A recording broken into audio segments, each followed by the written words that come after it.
Well, thanks for visiting us this morning at KTALnews.com. I'm meteorologist Josh Marces with your Friday morning forecast update. We've made it to the end of the week here, and we've seen this same day multiple times where we'll see the temperatures into the low to mid 90s and just those slight afternoon rain chances, especially north of I-30 today. So we're going to have an update here on the temperatures for your weekend. We do have some scattered storms next week, which we're hoping will help out with some of the heat here recently. And also we'll be taking a look at your 4th of July forecast. But we do start out in the 70s again today. Typical highs now up to 93 degrees. We're going to be very close to average as far as the temperatures today, winding up in the low to mid 90s. A few areas in the 80s here. Idabel and Mount Pleasant could actually see a little rain by the early afternoon today, which may hold the temperatures down just a touch in those locations. Factor in the humidity. We get a heat index just above 100 degrees again. 105 is the trigger for the heat advisory, so no heat advisory today, but just go easy outside in the sunshine this afternoon, and that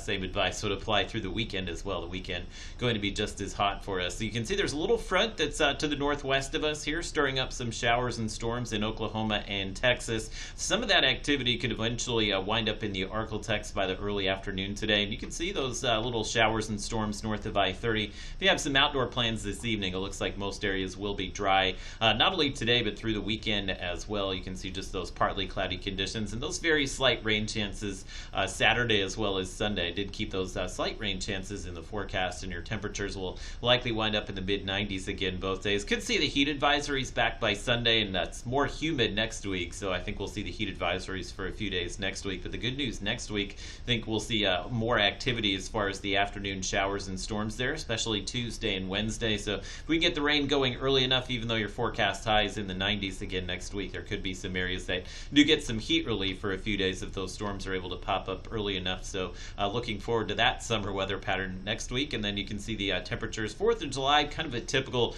4th of July evening, will likely be in the 80s next Friday. Just that slight chance of a stray shower or thunderstorm, but won't be a washout on the 4th. And if you're out there just kind of grilling during the day, obviously the temperatures will stay pretty warm, likely in the 90s through all of next week as well. And overnight lows going to stay in the 70s.